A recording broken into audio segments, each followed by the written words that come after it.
I'm happy to be here with you all, and most of all, I've been happy to sit out in front of the gate since I've arrived, and it's been something I've wanted to do for a very, very long time, and so that has been the greatest thing for me being here, is to be able to have a chance to sit in front of the gate along with all of you. And I've also tried to learn the dances, which I've had some success, and anyway, that's been a pleasure as well.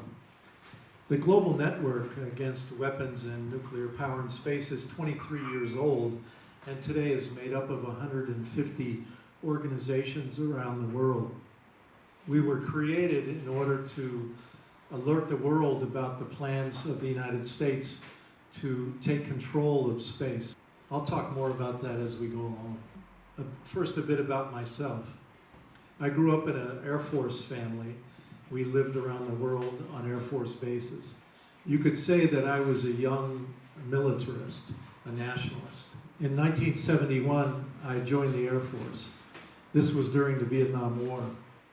And I was stationed at a base in California that was an airlift base for the war in Vietnam. And there were many protests outside the base. And inside the barracks, inside the base, there was a thing called the GI resistance movement. And lucky for me, my first roommate in the barracks was one of the organizers in the GI resistance movement. And so at night they would hold meetings in our room. And this is what changed my life. This is where I became a peace activist. And this is one reason why I believe so strongly that protests at bases are so effective. I live today in Bath, Maine. Bath is a shipbuilding town since the 1700s. The British first colonized Bath. They came to take away the tall, straight pine trees for the masts on their warships. So Bath was always involved in shipbuilding. Today, the only ships they build are the Aegis destroyers that will come here to Kangjong Village. I must say that the first time I came to Gurumbi Rock and I saw that cutout of the Aegis, of the metal cutout of the Aegis, I was really touched by that, very moved by that. We often have protests at Bath Iron Works, and when I go there, I like to go there when the workers are coming out of work at the end of the day. And I'm always looking in their eyes as they come out, looking for special people. During the years that I've lived there, I've been really trying to talk about converting the shipyard to do peaceful, productive things.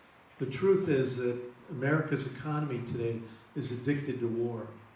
Military production is the #1 industrial export product of the United States. So the way that America gains more exports is to have more war. We found one very special worker at Bath Iron Works. His name is Peter Woodruff, and he's worked there for 35 years. He's been arrested several times with our movement. He was the first worker ever to speak at a christening when a new ship is christened, blessed. He was the first worker to ever speak at a christening of an Aegis warship that he helped build, calling for the conversion of the shipyard. Over the years, whenever we put out a new flyer or a leaflet, he hangs them on the bulletin board inside the shipyard.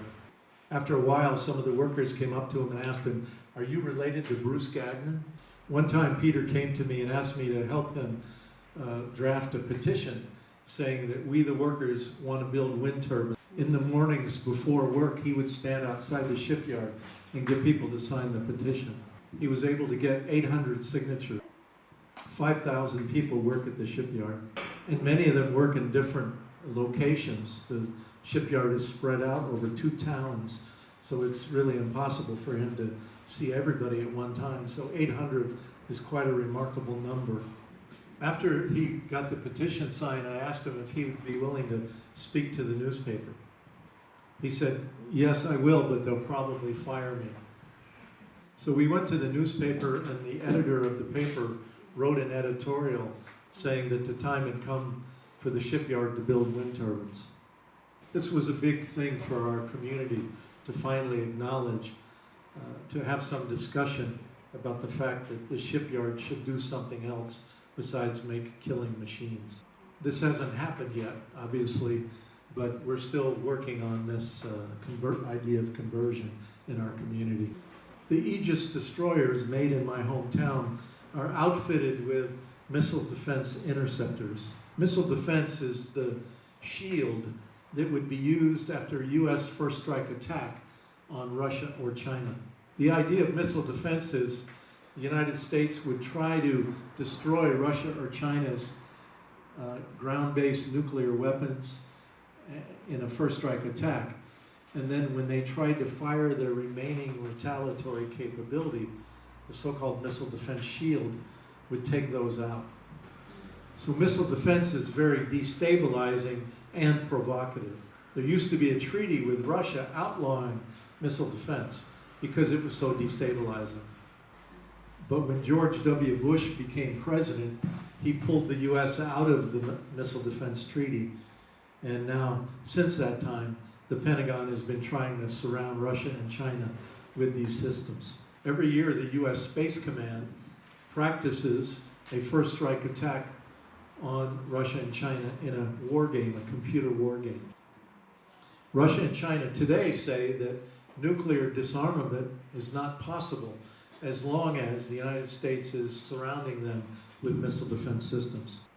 Besides the missile defense interceptors on the Aegis destroyers, the sea-based ones, the United States also has ground-based missile defense systems. In South Korea, the U.S. has deployed what's called the PAC-3, a ground-based missile defense system at Osan Air Force Base. And now the United States is pressuring South Korea to deploy the ground-based missile defense system called THAAD. So the idea is to have multiple layers of missile defense systems, sea-based, ground-based, multiple layers. U.S. is also deploying missile defense systems in Taiwan, Guam, Philippines, Okinawa, Japan, and other countries in the Asia Pacific. At the same time, the U.S. and NATO are encircling Russia with missile defense systems. The goal is regime change in Moscow and Beijing. The corporate capitalist system wants full control of Russia and China. All warfare today is directed and coordinated by U.S. satellite space technology. The U.S. Space Command says whoever controls space is going to control the Earth below. It's what they call full spectrum dominance. The idea is to control conflict at every level, on the land, on the sea, in the air, and in space. Besides missile defense, the U.S. Pentagon is working on many other space warfare technologies too. I'll just describe two of them. One is the military space plane, a super drone. Already in testing, it's been able to stay in orbit for an entire year. The job of the military space plane would be to fly down from space and drop an attack on Russia or China and then go back up again. The Pentagon calls this prompt global strike. This military space plane is the program that Russia is most worried about. Another program that is really growing very rapidly is cyber warfare. The idea is using satellite technology to essentially crawl inside of Russia or Chinese computers and shut down their air defense system, their military, before they're attacked, so they can't defend themselves. Altogether, this entire project, the Pentagon says, will be the largest industrial project in the history of the planet Earth. By itself, the U.S. can't afford to pay for it. So the United States is going around the world getting the allies, European allies, allies in the Asia Pacific, to help pay for the program. I notice on Jeju Island there's now an aerospace museum. One of the reasons for this is to begin to train young people to support everything aerospace. And then this way the U.S. will use the Korean aerospace companies to help build these space technology systems. And all of it, they say, has to be interoperable. So the Korean parts or the German parts or the English parts of the space technology system have to be interoperable with the US satellite system. That way, in the end, the Pentagon will be in charge of the entire program, and you will help pay for it. Each year in October, we have a week called Keep Space for Peace Week. This year, between October 3rd and 10th, we're asking groups around the world to organize local demonstrations in their communities and talk about their piece of this global space warfare program. By organizing such a week of international events, we hope to increase the public's understanding of this bigger space warfare picture. The naval base here, as you know, is in a very strategic location. China imports 80% of their resources through the Yellow Sea on ships. The US strategy is to be able to shut down the shipping lanes.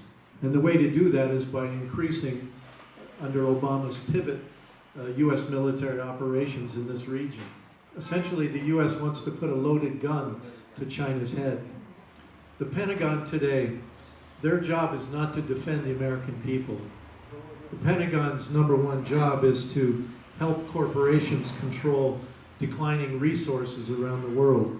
And I think more importantly, to take down, to destroy any country that refuses to submit to control by corporate capitalism. Democracy in the United States no longer exists. Mussolini from Italy in World War II described fascism as the wedding of corporations and government. This is what we have today in the United States. Our government is controlled by corporations. Elections are a Hollywood show. The US has serious problems because it's spending so much money on the military. Our country is falling apart. Roads, bridges, sewer, water systems around the country are falling apart. In many communities, hospitals, libraries, even schools are closing. More and more people are homeless, living on the street. The United States has more people in jail than any other country in the world. Local police are being militarized. They're given heavy military equipment that's being brought back from Iraq and Afghanistan. Schools are increasingly militarized. The American people, if they're paying any attention at all, are very depressed and very worried about the future. Those that are not paying attention are mostly watching television, being entertained with very crazy television. It's very easy to see that the economy of the United States is heading for a collapse. It's impossible to sustain this military empire with more than 800 bases around the world. Because of climate change, the Navy has reported that in the very near future, many of its existing Navy bases are going to be underwater. And the Navy is asking for even more money to fix this, but there's no money available. The Pentagon has begun to cut the numbers of soldiers, trying to save money. They're increasing reliance on technology like drones. Even retired military people are beginning to have their benefits cut. Your struggle here in Kamjan Village, I believe, is a model for those of us around the world. You've very effectively connected the issues of peace, the environment, and human rights together. In addition, your community is right in the middle of this Obama pivot to the Asia Pacific. People around the world are increasingly paying attention to your campaign, your resistance to the Navy base. When the base eventually opens, your resistance will be needed more than ever. American sailors coming here to Kamjan Village need to see opposition everywhere they go, at every base they go to around the world. They're told by the military that America is loved and that everybody loves our bases and wants our bases. Please help challenge this brainwashing of these US military soldiers. And I promise you, you will change some hearts the way my heart was changed during the Vietnam War. I recognize it's a slow process, but sometimes this is all we can do. I promise you that you're not alone. The global network will continue to do all we can to spread the word about Kamjan Village and also to keep trying to send people here to stand with you. Brando and I are organizing a peace walk from October 9th through the 24th down the coast of Maine. We have 2 Navy facilities along the coast of Maine. The walk will be about the militarization, the U.S. militarization of the seas. We will highlight the Navy's impact on the oceans. The Pentagon is the largest polluter on the planet today. Sonar on ships impacts, kills dolphins and whales. We will talk about all of this when we walk. And we will also tell your story about where the Aegis destroyers built in Maine go when they leave Maine. No movement in any country can do all of this by themselves. No movement in any country can stop the United States military empire by themselves. Our best hope for survival is a coordinated global movement working together. I want to thank you all for your kind and generous hospitality to myself and Brando while we've been here. Konsamida.